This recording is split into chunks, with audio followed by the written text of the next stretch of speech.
We're down here at the I-95 landfill complex here in Lorton, Virginia, and we're here to talk about a change to our recycling system for curbside recycling.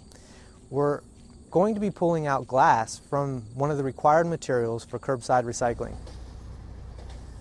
The Purple Can Club is an alternative to single-stream curbside recycling for glass. So we've partnered with other local jurisdictions, Alexandria, Arlington, Prince William County, to roll out a convenient program for residents to drop off glass that is source separated, so it's clean glass containers from their households, so that can be brought here to the Big Blue, our 20-ton per hour recycling machine, to process that material into aggregates that we can use to offset the use of bluestone for our construction projects here in the county. The county's solid waste management program has created a solution for the region's glass recycling problems, but it will take everyone's participation to make it successful. And I can tell you as a supervisor, there are few things that are generating so much conversation right now as what do I do with my glass?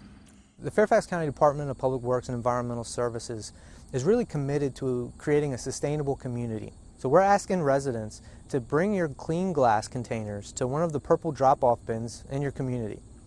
And the idea is that you would separate that glass out and make that trip and know that that glass is going to be properly recycled in a public works project, and is helping us in our community with offsetting the use and need for bluestone and sand from a quarry.